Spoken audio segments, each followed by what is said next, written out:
Bismillahirrahmanirrahim. Assalamualaikum warahmatullahi wabarakatuh. Apa kabar anak-anakku semua?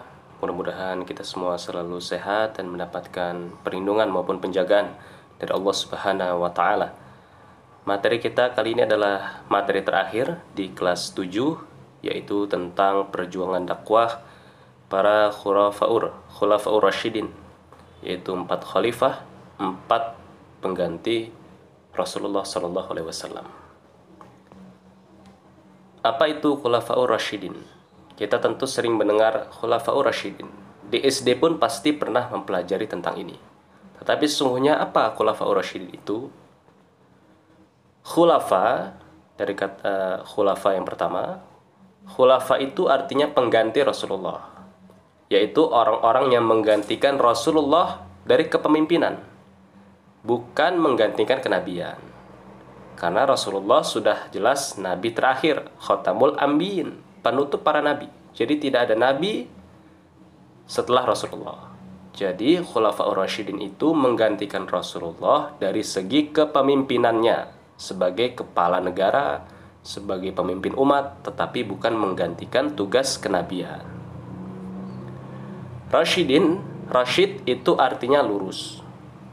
Ya, Rasyid itu lurus. Jadi Khulafaur Rasyidin adalah para pemimpin yang memimpin dengan lurus. Lurus itu maknanya adil, tidak belok ke kanan, tidak belok ke kiri. Nah, para pemimpin itu disebut sebagai khalifah. Kalau di Indonesia kan ada presiden. Kalau di Inggris ada raja, ada queen, ada ratu. Nah, kalau dalam Islam pemimpin tertinggi itu disebut sebagai khalifah. Para Khulafaur Rasyidin ada 4, yaitu Abu Bakar As-Siddiq, Umar bin Khattab, Utsman bin Affan, dan Ali bin Abi Thalib radhiyallahu anhum ajma'in. Ini adalah 4 orang sahabat Nabi, 4 orang khalifah, 4 orang Khulafaur Rasyidin, yang mana kalau kalian ingin belajar menjadi pemimpin, maka silahkan belajar pada 4 orang ini. Karena mereka inilah para pemimpin yang memimpin dengan lurus dan adil. Kita bahas satu persatu. Abu Bakar As-Siddiq. Kita bahas biografinya secara singkat. Abu Bakar As-Siddiq, nama aslinya adalah Abdullah bin Abi Quhafa At-Tamimi. Dipanggil Abu Bakar karena nama anaknya Bakar. Abu itu kan artinya ayah. Jadi Abu Bakar itu ayahnya Bakar, bapaknya Bakar. Dijuluki As-Siddiq. Mengapa begitu? Siddiq itu artinya jujur, tidak berkata bohong. Karena Abu Bakar selalu membenarkan perkataan Nabi. Ketika Nabi menceritakan tentang Isra Mi'raj dari Mekah Masjidil Haram menuju Masjidil Aqsa, Palestina, setengah malam, orang-orang tidak percaya, tetapi Abu Bakar mengatakan kalau yang berbicara itu Muhammad, maka berarti dia sudah berkata benar. Nah, karena Abu Bakar adalah orang yang selalu membenarkan perkataan Nabi, maka Abu Bakar dijuluki sebagai As-Siddiq. Abu Bakar wafat pada tahun 13 Hijriah, 2 tahun setelah Nabi wafat. Abu Bakar meninggal di usia yang sama seperti Nabi, yaitu 63 tahun. Abu Bakar sebagai khalifah memimpin hanya selama 2 tahun. Karena Nabi wafat tahun 11, Abu Bakar langsung naik menjadi khalifah. Abu Bakar wafat tahun 13. Jadi hanya 2 tahun, singkat sekali. Sifat dan kepribadiannya, Abu Bakar itu orangnya tenang. Abu Bakar juga orangnya sangat lembut. Dan Abu Bakar orang yang bijaksana. Program kerja yang dilakukan Abu Bakar sebagai khalifah, sebagai pemimpin, antara lain yang pertama, memerangi orang-orang yang murtad keluar dari Islam. Karena begitu Nabi meninggal, banyak orang yang murtad. Mereka menganggap Islam ini selesai begitu Nabi wafat. Jadi setelah Nabi meninggal, nggak ada lagi Islam. Nah, itu diperangi oleh Abu Bakar. Namanya Perang Riddah, perang melawan orang-orang murtad. Ini sudah tercatat dalam sejarah. Kemudian memerangi orang-orang yang tidak mau membayar zakat. Jadi selain murtad, ada yang masih Islam tapi dia tidak mau mengeluarkan uang untuk zakat. Ini juga diperangi. Karena zakat termasuk rukun Islam. Wajib kita tunaikan. Kemudian memerangi nabi-nabi palsu. Muncul banyak nabi palsu. Ada 3 yang terkenal. Salah satunya adalah Musailamah al-Kadzab. Musailamah si pendusta. Nah, banyak orang yang ngaku-ngaku sebagai nabi setelah nabi wafat. Dan yang terakhir adalah program kerja Abu Bakar yang manfaatnya masih terasa sampai saat ini adalah menyusun Al-Quran, membukukan Al-Quran. Jadi kalau kita selama ini mengenal bahwa pembukuan Al-Quran terjadi pada zaman Khalifah Utsman, maka mushaf Al-Quran itu disebut mushaf Utsmani dari nama Utsman, tetapi sesungguhnya Abu Bakar yang memulai itu. Pada zaman Abu Bakar, Al-Quran mulai dikumpulkan dan mulai dibukukan. Apa alasannya Al-Quran dibukukan? Karena pada saat itu, sahabat-sahabat yang hafal Quran banyak yang meninggal. Sehingga kalau Al-Quran ini tidak ditulis di kertas, tidak dikumpulkan, khawatir nanti hilang Al-Qurannya. Karena banyak sahabat yang meninggal dalam perang. Nah, awalnya ketika membukukan Al-Quran ini, Abu Bakar sempat bimbang, sempat ragu. Mengapa? Karena Nabi tidak pernah memerintahkan untuk membukukan Al-Quran. Nabi tidak pernah melakukan itu. Abu Bakar khawatir ini menjadi suatu kesalahan, menjadi bid'ah. Bid'ah itu melakukan sesuatu yang tidak ada pada zaman Nabi. Nabi tidak pernah mengerjakan, kita mengerjakan. Itu bid'ah. Namun kemudian Umar mengatakan, Umar bin Khattab, betul, membukukan Al-Quran itu bid'ah, tetapi itu bid'ah yang baik. Jadi bid'ah itu ada 2. Bid'ah dolalah itu bid'ah yang buruk, dan ada bid'ah hasanah, bid'ah yang baik. Melakukan sesuatu yang tidak pernah Nabi lakukan tetapi itu baik. Maka dari situ Abu Bakar memberanikan diri untuk membukukan Al-Quran. Dan sampai saat ini manfaatnya masih terasa kan. Kita membaca Al-Quran, nah itu hasil karya Abu Bakar. Abu Bakar dan Nabi SAW itu sudah berteman baik sejak masih kecil. Jadi ini sahabat sehidup semati lah ya. Abu Bakar selain sebagai sahabat, Abu Bakar juga mertua Nabi SAW. Karena putrinya Abu Bakar yaitu Aisyah ibunda kita adalah istri Nabi SAW. Abu Bakar juga merupakan orang yang paling pertama masuk Islam. Bersama dengan Khadijah, Ali, dan Zaid bin Harisa. Nah, mereka ini, 4 orang ini disebut sebagai As-Sabiqun Al-Awwalun. As-Sabiqun Al-Awwalun itu orang-orang yang paling pertama masuk Islam. Jadi ada 4, Abu Bakar, Khadijah, istrinya Nabi, Ali bin Abi Thalib, dan Zaid bin Harisa. Zaid ini anak angkatnya Nabi. Ya, As-Sabiqun Al-Awwalun, orang-orang yang pertama masuk Islam. Abu Bakarlah yang menemani Nabi hijrah ke Madinah, mempertaruhkan nyawanya. Jadi ketika hijrah itu kan Nabi dikejar oleh orang-orang kafir. Siapa yang bisa membawa Muhammad baik dalam keadaan hidup maupun dalam keadaan mati, untuknya 100 ekor unta. Tuh, itu hadiah untuk Nabi, untuk yang berhasil membawa Nabi kembali ke Mekah. Itu orang-orang kafir tuh jahatnya minta ampun. Tetapi Abu Bakar, walaupun dengan resiko sebesar itu, taruhannya nyawa, Abu Bakar tetap mau menemani Nabi SAW. Itu karena, selain karena iman, juga itulah seorang sahabat. Sahabat itu tidak pernah meninggalkan sahabatnya. Nah, ini keistimewaan Abu Bakar. Sebelum Nabi wafat, dalam khutbahnya yang terakhir, Nabi menyebut Abu Bakar, memuji Abu Bakar sebagai orang yang paling baik dalam urusan pertemanan maupun dalam urusan harta. Abu Bakar adalah sahabat yang setia. Abu Bakar juga tidak pelit untuk menyumbangkan hartanya membantu dakwah. Jadi Abu Bakar yang paling baik dalam urusan pertemanan dan harta dengan Nabi SAW. Nabi melanjutkan, kalau Nabi boleh memilih kekasih selain Allah, maka orang yang dipilih adalah Abu Bakar. Tetapi karena seorang Nabi hanya boleh memiliki satu kekasih, yaitu Allah Subhanahu Wa Taala, maka tidak boleh mengambil kekasih lain dari manusia. Tetapi kata Nabi, kalau saya boleh, maka Abu Bakar yang akan saya pilih. Ini menunjukkan bahwa Abu Bakar adalah orang manusia terbaik kedua setelah Nabi SAW. Umar bin Khattab, khalifah kedua. Umar bin Khattab dijuluki sebagai Al-Faruq. Al-Faruq itu pembeda. Pembeda apa? Pembeda kebenaran dengan kebatilan. Batil itu kesalahan.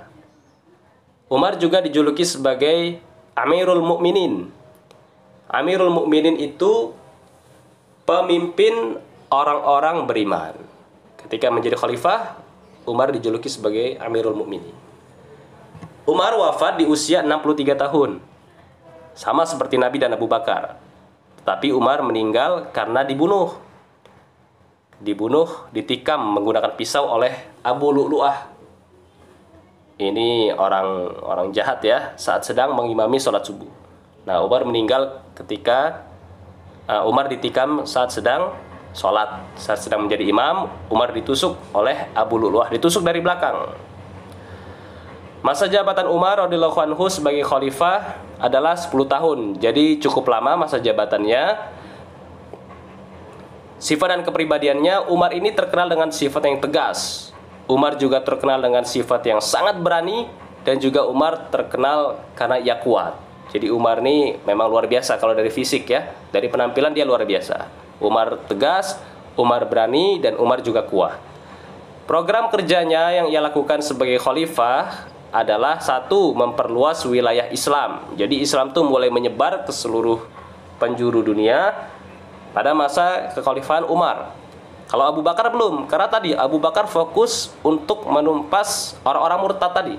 Jadi ingin menstabilkan dulu keadaan Islam. Tetapi ketika Umar memimpin, negara sudah aman, maka mulai memperluas ke wilayah lain, termasuk Palestina dan Mesir. Palestina yang saat ini sedang konflik, dan juga Mesir itu berhasil kembali diislamkan oleh Umar bin Khattab. Kemudian Umar juga yang menetapkan kalender Hijriah sebagai tahun resmi dalam Islam. Jadi kalender Hijriah itu dimulai oleh Umar bin Khattab. Kemudian ini yang paling terkenal, Umar itu hobi melakukan belusukan pada malam hari. Ya, jadi apa yang dilakukan oleh presiden kita Jokowi belusukan itu sebetulnya sudah dilakukan oleh Umar dulu. Itu program kerjanya Umar. Umar itu belusukan ketika orang-orang sedang pada tidur. Umar malam hari menyamar, tidak dikenali bahwa ia itu Umar, keliling ke kota-kota. Mau ngapain keliling? Ingin mengecek kondisi rakyatnya. Siapa tahu ada yang kesulitan, siapa tahu masih ada yang kelaparan. Nah, itu baru pemimpin, ya. Nah, Umar ini sebelum masuk Islam, Umar ini sangat terkenal kejam dalam menyiksa kaum muslimin. Jadi dulu waktu masih kafir, Umar ini galaknya luar biasa. Kepada kaum muslimin dia jahat. Sampai-sampai Nabi berdoa, ya Allah tolong muliakan Islam ini dengan salah satu dari Abu Jahal atau Umar. Jadi dulu ada dua orang yang paling terkenal jahatnya kepada kaum muslimin, yaitu Abu Jahal dan Umar. Nah, Nabi berdoa, tolong salah satu dari mereka masuk Islam ya Allah. Allah kabulkan doa Nabi dengan masuk Islamnya Umar. Abu Jahal tetap kafir sampai dia meninggal. Sampai dia wafat dalam perang Badar, Abu Jahal tetap kafir. Sementara Umar masuk Islam. Umar juga mertua Nabi, sama seperti Abu Bakar, karena putrinya yaitu Hafsah adalah istri Nabi Shallallahu Alaihi Wasallam. Umar masuk Islam ketika mendengar adik perempuannya membaca Al-Quran, yaitu surat Toha. Umar juga terkenal dengan sifatnya yang tawadu. Jadi waktu menjadi khalifah, Umar ini pernah kulitnya hitam. Mengapa, ditanya oleh asistennya? Saya hanya makan minyak dan samin, kata Umar. Loh, kenapa kamu tidak makan daging, tidak makan gandum? Itu untuk rakyatku. Itu pemimpin tuh. Bahkan pakaiannya pun sangat sederhana. Dalam sejarah pernah dicatat bahwa di bajunya Umar itu ada 17 tambalan. Bolong, tambal, bolong, tambal. Nah, kalau kita sekarang kan bolong sedikit, sudah diganti beli yang baru. Itu Umar tidak begitu. Saking tawadunya ia. Nah, Umar itu adalah sahabat Nabi yang paling pemberani. Bahkan setan pun takut sama Umar. Betulan. Nabi sendiri mengatakan, kalau Umar dan setan lewat di gang yang sama, setan lebih memilih pindah ke gang yang lain. Saking takutnya setan sama Umar. Nah, tapi setan takut sama Umar bukan hanya karena dia berani, bukan karena ia galak, tetapi karena Umar pun adalah orang yang soleh. Jadi kalau kalian ingin setan takut dengan kalian, jadi orang yang soleh. Kalau hanya sekedar berani, galak, setan nggak takut. Tetapi kalau kalian soleh, rajin melakukan amal kebaikan, ibadah, setan pun akan takut dengan kalian. Utsman bin Affan radhiyallahu anhu dijuluki sebagai Zunnurain. Zunnurain itu adalah orang yang memiliki dua cahaya. Karena Utsman menikahi dua putri Nabi SAW, yaitu Ruqayyah dan Ummu Kulsum. Utsman wafat di usia yang cukup lama, usia 82 tahun. Banyak bonusnya ya. Ditikam oleh musuh-musuh Allah. Nah, jadi yang membunuh Utsman itu banyak. Yang membunuh Utsman itu adalah orang-orang munafik. Orang-orang yang ngakunya Islam tetapi sebetulnya dia tidak Islam. Jadi ramai-ramai mereka menusuk Utsman ketika Utsman sedang membaca Quran di rumahnya. Masa jabatan Utsman sebagai khalifah adalah selama 12 tahun. Cukup lama, lebih lama dari Umar. Utsman ini adalah orang yang dermawan dan kaya raya. Utsman banyak uangnya, hartanya banyak, bisnisnya banyak. Program kerjanya yang pertama memperluas wilayah Islam sampai ke Afrika. Jadi Afrika, Mesir, Aljazair, Maroko itu masuk Islam ketika Utsman memimpin. Utsman juga yang menyelesaikan pembukuan Al-Quran. Jadi tadi yang sudah dimulai di zaman Abu Bakar, selesainya di zaman Utsman. Makanya Quran kita ini mushafnya, lembaran-lembarannya, tulisannya disebut Mushaf Utsmani, dari nama Utsman. Dan Utsman juga fokus menjaga ketenangan negara. Mengapa demikian? Karena pada zaman Utsman ini orang munafik mulai muncul nih. Mulai menunjukkan taringnya, mulai berani mereka. Makanya Utsman fokus menjaga ketenangan negara. Nah, Utsman adalah sahabat Nabi yang kaya raya. Bisnisnya banyak, hartanya banyak. Setiap hari sedekahnya Utsman ini mencapai ratusan juta rupiah. Nah, sedekahnya nggak nanggung-nanggung ya. 100 juta rupiah, 800 juta rupiah itu kecil bagi Utsman. Setiap hari loh ya. Tetapi hartanya nggak habis-habis. Dikeluarkan sekian, nambah lagi. Dikeluarkan sekian, masuk lagi sekian. Jadi kalau mau jadi orang kaya, nah sedekahnya juga harus banyak. Utsman adalah menantu Nabi. Nah, kalau Umar dan Abu Bakar adalah mertua Nabi, Utsman menantu Nabi. Karena Utsman menikahi dua putri Nabi, yaitu Ruqayyah dan Ummu Kulsum. Ruqayyah ya, pakai U. Utsman termasuk rombongan yang paling pertama hijrah ke Habasyah. Jadi hijrah itu terjadi dua kali. Pertama ke Habasyah tahun 4 Hijriah, dan yang kedua baru ke Madinah. Nah, Utsman termasuk rombongan yang pertama hijrah ke Habasyah. Habasyah itu sekarang Ethiopia. Jadi kalau kita mendengar berita di koran, di TV, di sosmed bahwa Ethiopia sekarang menjadi negara yang kelaparan, nah itu tolong didoakan juga saudara-saudara kita di sana. Mereka dulu pernah menolong kita loh, pernah menolong kaum muslimin.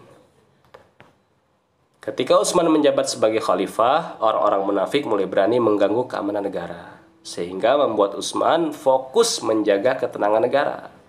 Makanya Utsman mentok perluasan negaranya sampai Afrika. Mengapa? Karena harus menjaga dulu nih yang di dalam.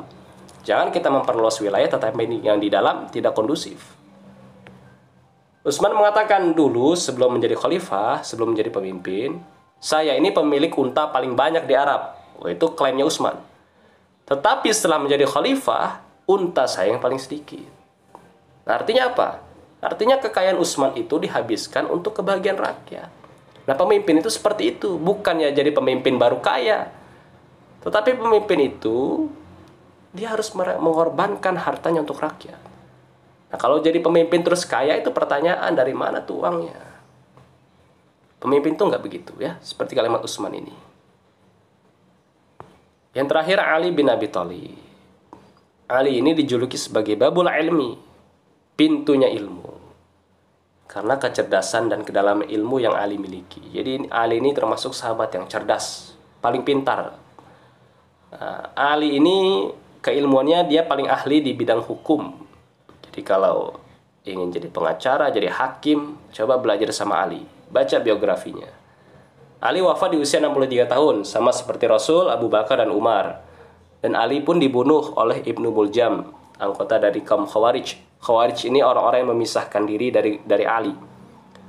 Mereka tidak percaya dengan Ali, dan mereka pun termasuk orang-orang munafik. Nah, Ali dibunuh oleh mereka.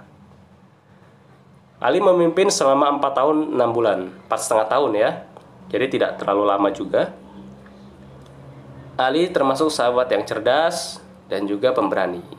Jadi Ali ini juga jagoan. Tidak hanya pintar, tapi dia juga jagoan. Program kerjanya Ali, ya, karena Ali ini fokus menyelesaikan kekacauan yang ditimbulkan oleh orang-orang munafik pada masa Utsman, jadi program kerjanya tidak banyak. Ali fokus menjaga atau mengembalikan ketenangan negara.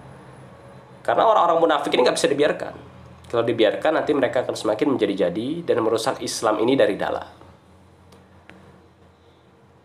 Ali termasuk dalam golongan as-sabiqun al-awwalun. Beliau masuk Islam saat masih berusia 5 tahun.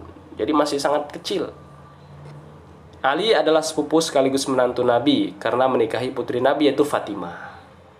Jadi Ali juga menantu sama seperti Utsman. Ali tergolong sahabat yang sangat cerdas, keahliannya di bidang hukum. Ali lah yang menggantikan posisi Nabi di kasur saat hendak hijrah. Jadi waktu hijrah, kan Nabi itu sudah ditunggu di luar rumah oleh orang-orang kafir. Orang-orang kafir melihat, oh Nabi masih ada di kasur nih, masih tidur di balik selimut. Ketika dibuka selimutnya ternyata Ali.